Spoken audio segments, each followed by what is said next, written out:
congratulations, your film is done fantastic and lot of people appreciating. आपके गाने को काफ़ी लोग पसंद कर रहे हैं, सोशल मीडिया में धमाल मचा दिया आपकी फिल्म ने बाहुबली 2 द कंक्लूजन, और आपके गाने कृष्ण भगवान को काफ़ी लोग पसंद कर रहे हैं। क्या कहना चाहिए? बहुत, आई एम सो एक्साइटेड, मुझे बहुत खुशी मिल रही है क्योंकि मैंने नहीं सोचा था और एंड टाइम में मुझे ये गाना मैंने गाया। मतलब कभी सोचा ही नहीं कि बाहुबली 2 में मैं गाऊंगी, और ये अप्रैल 28 को रिलीजिंग में था और मुझे मार्च सेकेंड वीक मैंने गाया। मतलब आउट ऑफ इमेजिनेशन, और इतना अच्छा गाना मिला कि one of the best song, इतना अच्छा, मतलब जैसे कि मेरे लिए बनाया गया था। स्केल, रेंज, उसका जो एटीट्यूड, क्लासिकल तैयारी और उसका romantic fusion, everything so beautiful composition. एक सिंगर के लिए एक अच्छा कंपोजिशन मिलना तो किस्मत की बात है, और I really it Lord Krishna's blessing. जैसे कि मैम आपने एक इंटरव्यू में कहा कि कृष्ण भगवान की वजह से ये आपको गाना मिला, तो कुछ बताना चाहिए वो कैसे मिला ये गाना कुछ? ये हम सब लोग मिराकल में तो विश्वास करते हैं, लेकिन पूरी तरह से विश्वास नहीं करते, आधे विश्वास करते हैं। पूरे समर्पित जिस दिन हो जाएंगे, मेरे ख्याल से सबको मिराकल, सबके साथ मिराकल होगा। ये क्या हुआ था, अभी इस वक्त इस समय मैं जी सारेगामापा बांग्ला में जजिंग कर रही हूँ म्यूज़िकल रियलिटी शो में। तो करीब 6 महीना से कोलकाता बॉम्बे, तो काफ़ी सारे रिकॉर्डिंग, काफ़ी प्रोग्राम्स मैंने नहीं कर पाया इसके कारण। तो मार्च महीना में, मार्च सेकेंड वीक में मुझे याद है कुछ रिश्तेदार आए थे हॉलैंड से, तो ये लोग कुछ ख़रीदारी करना चाहते थे, और जो बाहर में रहते हैं उनको इंडियन चीज़ खरीदने में बहुत मज़ा आता है। तो कहा कुछ मूर्तियाँ खरीदना चाहते थे, तो मुझे कहा कि मुझे इंसिस्ट किया कि उनके साथ जाने के लिए। तो मैं उस दिन कुछ नहीं था, तो मैं गई वहाँ पर, तो ये लोग काफ़ी सारे मूर्ति खरीदे। मैं तो ऐसे गई थी देखने, तो सडनली मुझे कोने में, दुकान के कोने में कृष्ण भगवान की मूर्ति बांसुरी बजाते हुए, ऐसे बहुत सुंदर मूर्ति, छोटे से पंचधातु के, तो मुझे बहुत अच्छा लगा। और मैं सोच रही लूँ या नहीं लूँ, क्योंकि मैं बंगाली हूँ, बचपन से देवी माता की पूजा करती हूँ, कृष्ण भगवान की तो इस तरह से कभी किया नहीं। तो फिर मैंने हस्बैंड को कहा, उन्होंने कहा कि तुम तो देवी की पूजा करते हो, कृष्ण भगवान की मूर्ति लेके क्या करोगे? तो मैंने कहा नहीं, मुझे बहुत अच्छा लग रहा है, मुझे लगता है, मुझे होता है ना, पहले किसी चीज़ को देखो, लव एट फर्स्ट साइट। तो मैंने ले लिया, घर पे लेके आई, हॉल में रखा, उसमें उनको मैंने दिया जलाया और गाना गाया, बहुत अच्छा लगा। इट्स ब्यूटीफुल, उनके जो फेस है ना, इतना सुंदर, इतना शांत, इतना सुंदर, बहुत खुश हो गई थी। दूसरे दिन सुबह मुझे बहुत ख़राब न्यूज़ मिला, ज़िंदगी के सबसे ख़राब न्यूज़ जो होते हैं मिला। मैं हिल गई थी एकदम से, मैं क्या करूँ कुछ समझ नहीं आया। मैं फ़ोन कर रही हूँ जहाँ पर मुझे SMS मिला, कोई नहीं उठा रहा है, कोई जवाब नहीं दे रहा है, इनको फ़ोन कर रही हूँ, उनको फ़ोन कर रही हूँ, मतलब दिन भर मैं उसी चीज़ में, और कुछ काम नहीं कर पाया। रात भर परेशान थी, सो नहीं पाया, कैसे ऐसे हो गया इस तरह से ख़राब। कुछ काफ़ी सारे पैसा की चीज़ था जो मुझे मिलना था, वो सब कुछ नहीं मिलेगा, इस तरह से परेशान हो गई। तो फिर सुबह मैं चाय पी रही थी, तो सडनली मैं वो मूर्ति के ऊपर मेरा नज़र गई, और मैं मन में मन सोचा कि भगवान तुम्हें मैं लेके आई, गाना सुनाया, तो ऐसा क्या मैं अपराध मुझसे हो गया कि इतने बड़े सज़ा मुझे मिल गया, ऐसा क्यों, ये प्रॉब्लम क्यों हो गया? तो फिर मैंने सोचा कई तरह, जब इंसान परेशान हो जाता है, कई तरह से ख्यालात आ जाता है कि मैं देवी पूजा करती हूँ तो भगवान कृष्ण ले आए तो देवी नाराज़ होगी। फिर मैंने कहा ये सब बकवास है, सब तो एक ही है, और कृष्ण भगवान तो इतना प्यार करने वाले हैं। तो फिर मैंने एकदम से मुझे लगा कि समर्पण, सरेंडर, ठीक है, और क्या खराब होगा, चलो मान लेती हूँ, जो तुम्हारी इच्छा तुम करो, तुम्हारे पर छोड़ दिया, हमारा कुछ नहीं है। ऐसा मैंने सोचा, मन से सोचा। शाम को मुझे फ़ोन आया हैदराबाद से, आपको रिकॉर्डिंग के लिए आना है हैदराबाद। तो मैंने सोचा कि कोई तेलुगु गाना होगा, तो नॉर्मली मैंने बहुत साउथ इंडियन गाना गाया, तो कि तेलुगु गाना होगा। तो मैंने कहा देखिए मैं नहीं आ सकती हूँ, क्योंकि अभी सारेगामापा में बांग्ला में मैं जजिंग कर रही हूँ, और उसी टाइमिंग ऐसा है, परसों से शेड्यूल शुरू हो जाएगा, और मैं नहीं आ सकती, और 1 महीने का पूरा ब्रेक हो जाएगा।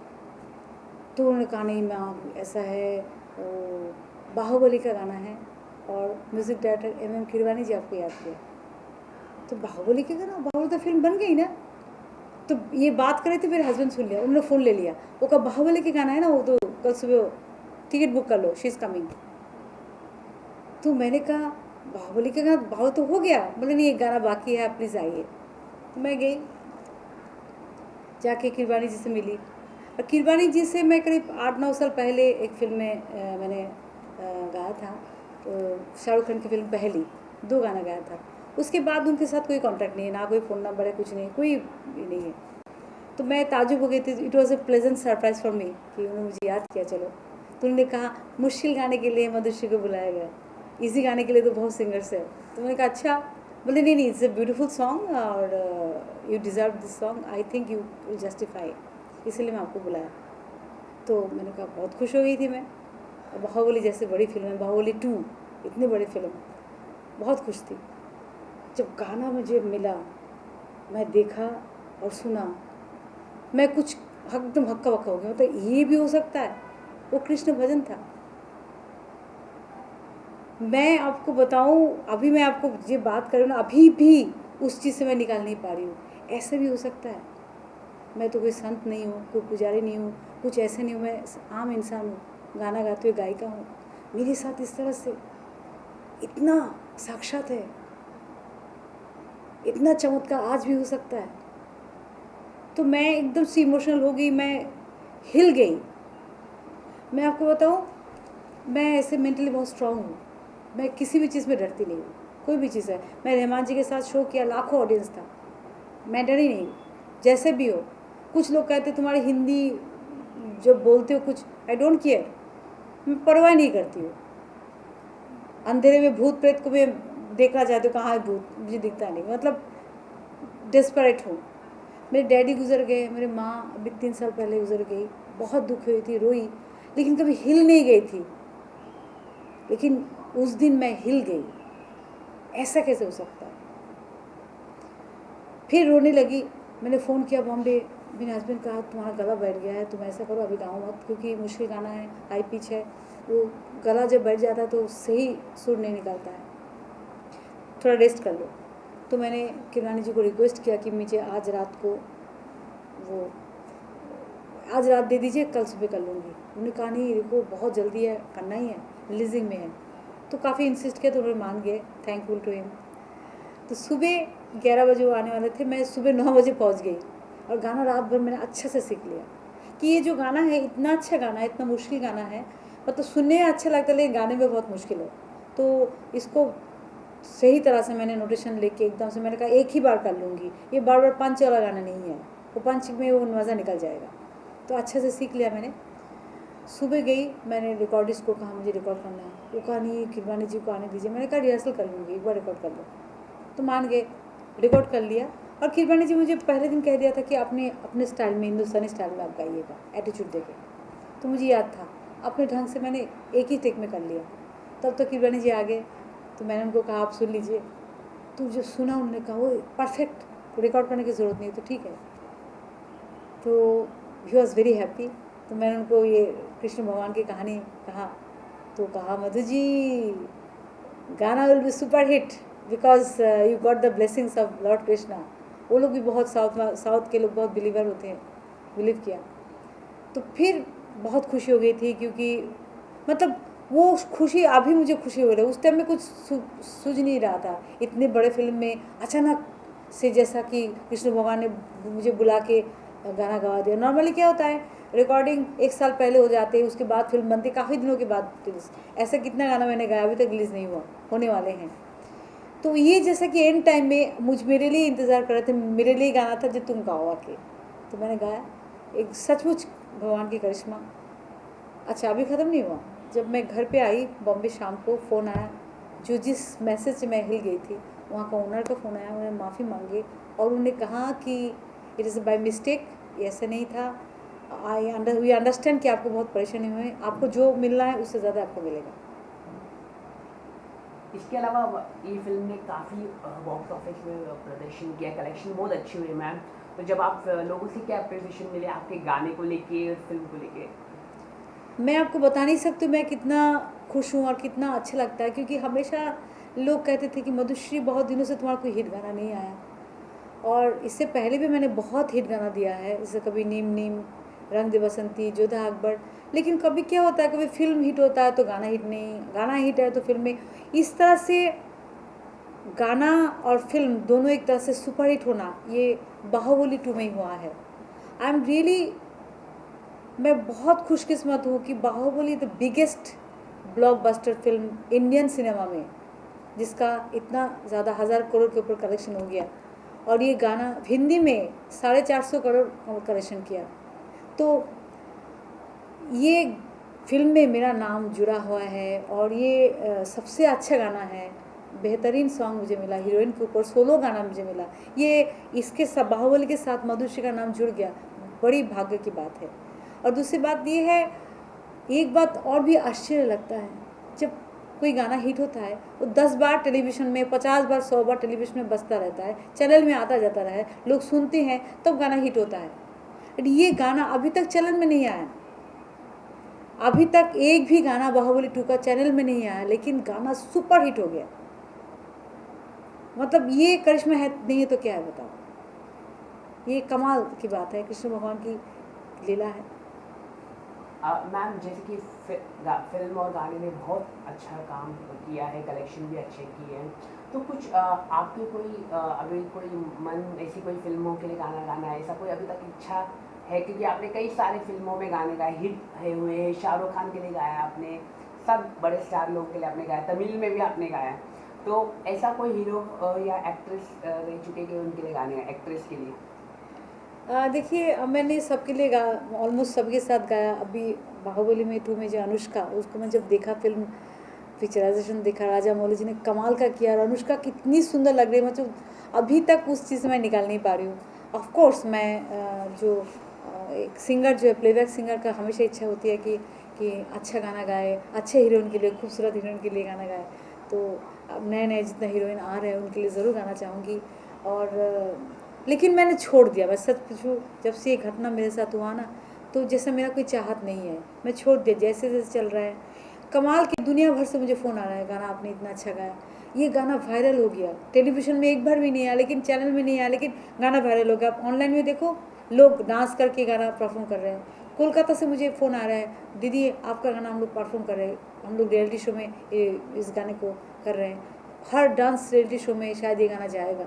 और क्या क्या लोग ने मेरे लिए प्रेज़ कर रहे हैं, मतलब मुझे इतना खुशी हो रहा है, किसी ने इतना दुआ दिया है, दुनिया भर से मुझे दुआ मिल रहा है, गुडविल मिल रहा है, गुड विश मिल रहा है। तो बाहुबली 2 से मतलब आपको लगता है कि आपकी पहचान बन रही है ये गाने से? पहचान तो कभी नीम नीम से बनी थी, लेकिन बाहुबली 2 से जो है एकदम चेंज हो गया दुनिया। इसके अलावा आपकी इंस्पिरेशन कौन है सिंगर में, आप कुछ बताना चाहिए जिसको आप इंस्पायर करती है, जिनको देखकर आपने गाना सीखा? आपकी इतनी मधुर आवाज़ है तो। मैं एक्चुअली क्लासिकल सिंगर थी पहले, बाद में तो प्लेबैक सिंगर बनी। क्लासिकल में हमेशा परवीन सुल्ताना को मैं आइडल मानती थी, मुझे बहुत अच्छा लगता उनके गायकी, उनके स्टाइल, उनकी खूबसूरती, जिस राय से वो पेश करते थे, तो बहुत अच्छा लगता था। और बड़े गुलाम अली, आमिर खान, अभी रशीद खान का मुझे बहुत अच्छा लगता है। और प्लेबैक में मुझे रफ़ी साहब मुझे बहुत पसंद है। लता जी, आशा जी को सुनना ही पड़ता है, क्योंकि उन्होंने इतना अच्छा गाना गाया, इतने अच्छे सिंगर्स है, इतने अच्छा गाना उनको मिला।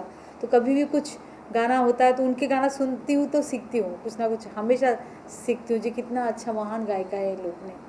और गीता दत्त को पसंद करती हूँ। और मेरे ना बचपन से एक सीखने की इच्छा है। अभी जैसे रियलिटी शो में मैं जजिंग कर रही हूँ, उसमें कोई अच्छा गाता है तो उससे सीखती हूँ, अच्छा ये ऐसे गाया, ये ऐसा कैसे किया। May be unknowingly that singer सैंग that song, but मुझे अच्छा लगता है, मैं सीखने की कोशिश करती हूँ। भविष्य में कोई एकेडमी आप शुरू करेंगे जहाँ पर बच्चों को सिंगिंग देना, क्लास देना, रियाज सिखाना, क्योंकि आपकी जो कला है दूसरे को देना, कुछ होगा इस तरह का प्रोडक्शन हाउस चालू करना आपकी तरफ से कुछ? प्रोडक्शन हाउस तो मेरे बस की बात नहीं है, लेकिन हाँ ज़रूर जो मैंने सीखा है और अभी भी सीख रही हूँ, मैं ज़रूर ये शेयर करना चाहूँगी। हमसे अगर कोई किसी का फ़ायदा हो सके तो क्यों नहीं। हालांकि ये अच्छी बात है, जब मैं बहुत छोटी थी, करीब 21-22 साल की उम्र में मुझे नौकरी मिला था, सिखाने की नौकरी मिला था साउथ अमेरिका में। तो काफ़ी सारे सिखाया, और सिखाते सिखाते सीख गई मैं एक्चुअली। उस टाइम में तो मैं इतना नहीं जानती थी। तो ज़रूर कुछ दिनों के बाद मैं, इच्छा है कि कुछ अच्छे लोगों को सिखाएं और ऐसा नहीं है कि सिखाने के लिए हमारा इंडस्ट्री दुनिया में इंडिया में बहुत अच्छे अच्छे टीचर हैं, बहुत सिखाने, क्लासिकल सिखाने। मैं कुछ अलग सिखाऊंगी ताकि वो लोग कुछ आगे बढ़े, फाइन ट्यूनिंग जिसको कहते हैं। आखिरी में एक सवाल आपके लिए, जो गाना बहुत हिट हुआ है वो दो पंथी गा दे आप हमारे दर्शकों को।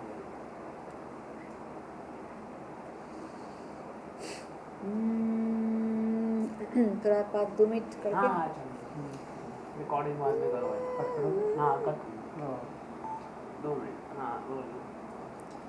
मोरे बंसी बजैया नंद लाला, फिर से करिए ना। मोरे बंसी बजैया